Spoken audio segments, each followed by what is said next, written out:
آپ کماتے بھی ہیں، آپ روزی بھی حاصل کرتے ہیں اور تنگ دستی کا بھی سامنا کرتے ہیں، پریشان حال بھی رہتے ہیں، لیکن اس پریشانی کا علاج کیا ہے؟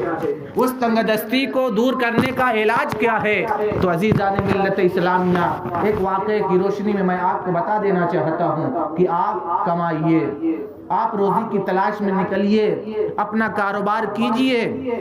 آمدنی کے ذرائع اور جو اس کے اسباب ہیں اس کے مطابق آپ اپنے کام کو کیجئے اور زندگی کو خوشگوار بنائیے۔ اس کے بعد اگر تنگ دستی آ رہی ہے، اگر اس کے بعد پریشانیاں آ رہی ہیں، تو اللہ کے حبیب صلی اللہ تعالی علیہ وسلم نے اس کا بھی علاج بیان فرما دیا ہے، ہمارے آقا نے اس کا بھی طریقہ بیان فرما دیا ہے۔ اور آپ بھی کبھی کبھی اپنے چاہنے والے علماء سے یہ کہا کرتے ہوں گے کہ حضور کماتا تو بہت ہوں لیکن بچتا نہیں ہے، مولانا صاحب، مفتی صاحب، میں کماتا بہت زیادہ ہوں، میرے پاس پیسہ بہت رہتا ہے لیکن ایسے ہاتھوں سے چلا جاتا ہے، ایسے میں اس کو خرچ کر دیتا ہوں کہ پتہ ہی نہیں چلتا ہے کہ میرے پاس کچھ پیسہ بھی رہا ہوگا۔ ایسے عالم میں آقا کریم صلی اللہ تعالی علیہ وسلم کی حدیث پاک یہ واقعہ ہماری رہنمائی کر رہا ہے۔ ایک شخص ہے، اللہ کے حبیب صلی اللہ تعالی علیہ وسلم کی مقدس بارگاہ میں آتا ہے اور آنے کے بعد عرض کرتا ہے، یا رسول اللہ، میں تنگ دست ہوں، میں تنگ دست ہوں، میری تنگ دستی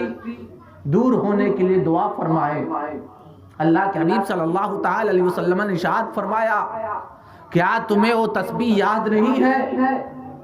کیا تمہیں وہ تسبیح معلوم نہیں ہے جو فرشتوں کی تسبیح ہے، تمام مخلوق کی تسبیح ہے، جن و انس کی تسبیح ہے، زمینی اور آسمانی مخلوق کی تسبیح ہے؟ کیا وہ تمہیں تسبیح یاد نہیں ہے جس کی وجہ سے رزق دیا جاتا ہے؟ حضرت عبداللہ ابن عمر راوی ہیں، وہ بیان فرماتے ہیں کہ میں نے اللہ کے حبیب صلی اللہ تعالی علیہ وسلم سے عرض کیا، یا رسول اللہ صلی اللہ تعالی علیہ وسلم، وہ تسبیح کیا ہے جس کی ادائیگی کی بنیاد پر مخلوقات کو رزق دیا جاتا ہے؟ تو اللہ کے حبیب صلی اللہ تعالی علیہ وسلم نے ارشاد فرمایا، سبحان اللہ و بحمدہ، سبحان اللہ العظیم، استغفر اللہ۔ یہ جو تسبیح ہے، اس تسبیح کی وجہ سے مخلوقات کو رزق دیا جاتا ہے۔ اس کے بعد اللہ کے حبیب صلی اللہ تعالی علیہ وسلم نے اس شخص سے مخاطب کرتے ہوئے ارشاد فرمایا کہ تم اسے صبح صادق کو طلوع ہونے کے بعد سے لے کر کے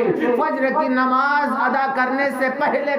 تک اسے 100 مرتبہ تم اگر پڑھ لو گے تو دنیا تمہارے پاس دوڑتی ہوئی آئے گی اور تم محتاج نہیں رہو گے، تمہاری تنگ دستی دور ہو جائے گی۔ اللہ کے حبیب صلی اللہ تعالی علیہ وسلم نے جب یہ بیان فرمایا، زمانہ رسول اللہ صلی اللہ تعالی علیہ وسلم کی مقدس زبان سے جب وہ جملے نکلتے ہیں، وہ شخص آقا کریم صلی اللہ تعالی علیہ وسلم کی مقدس بارگاہ سے جاتا ہے اور جانے کے بعد سبحان اللہ و بحمدہ، سبحان اللہ العظیم، استغفر اللہ، طلوع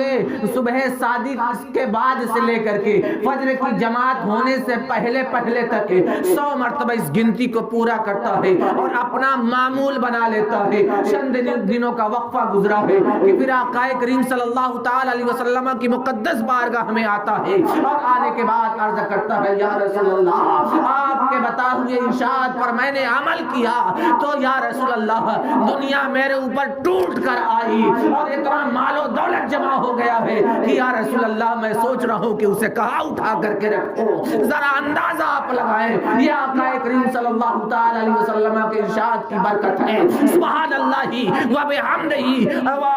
استغفر اللہ 100 مرتبہ اگر طلوع صبح صادق کے بعد سے لے کر کے فجر کی جماعت ہونے سے پہلے تک اگر اس کو ادا کر لیا جائے تو اس کی برکتیں یہ ہے کہ تنگ دستی بھی دور کی جا سکتی ہے۔ لیکن معاملہ اس کے برعکس ہے ہمارے نوجوانوں کا، سوئیں گے 2 بجے اٹھیں گے 9 بجے، برکت کہاں سے آئے گی؟ رزق میں کشادگی کہاں سے آئے گی؟ میرے آقا کریم صلی اللہ تعالی علیہ وسلم نے نصیحت فرمائی تھی اور یہیں سے ایک پیغام بھی دے دیا تھا کہ تمہاری فجر کی نماز چھوٹنی نہیں چاہیے، تمہاری فجر کی نماز چھوٹنی نہیں چاہیے۔ آپ یہیں سامنے مسجد ہے، شاہی مسجد ہے،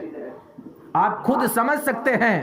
کہ فجر میں اس شاہی مسجد میں کتنے لوگ پہنچتے ہیں اور کتنے لوگ نماز ادا کرتے ہیں. آپ کے بغل میں یہاں سامنے بھی مسجد ہے. آپ میرے نوجوانوں سمجھ سکتے ہو کہ کتنے لوگ یہاں پہنچتے ہیں اور نماز ادا کرتے ہیں. آپ دعا تعویذ کے لیے حافظ صاحب کے وہاں جاتے ہیں, مولانا صاحب کے وہاں جاتے ہیں, جو دعا تعویذ کے کاروبار کرتے ہیں, وہی ان کا کام ہوا کرتا ہے. ان کے پاس بھی جاتے ہیں, دعا تعویذ کرتے ہیں. ایک جگہ سے کام نہیں ملا, ایک جگہ سے آپ کا کام پورا نہیں ہوا, دوسرے کو پکڑتے ہیں, دوسرے سے کام نہیں ہوتا ہے, تیسرے کو پڑھتے ہیں. اس طریقے سے آپ چکر لگایا کرتے ہیں, لیکن آپ کا کام نہیں ہوتا ہے. لیکن قربان جاؤ, میرے آقا کی حدیث بتا رہی ہے, رسول اللہ کا فرمان بتا رہا ہے, فجر کی نماز جماعت سے ادا کرو, اس وقت بیدار رہو اور اللہ کی بارگاہ میں وہ تسبیح ادا کرو جس تسبیح کی بنیاد پر مخلوقات کو رزق دیا جاتا ہے, تو رزق میں کشادگی ہو جائے گی, رزق میں برکتیں ہو جائیں گی. اس لیے عزیزان ملت اسلامیہ, میں آپ سے یہی گزارش کروں گا, میں اپنے نوجوانوں سے یہی کہوں گا کہ آپ صبح سویرے بیدار ہونے کے عادی ہو جائیے.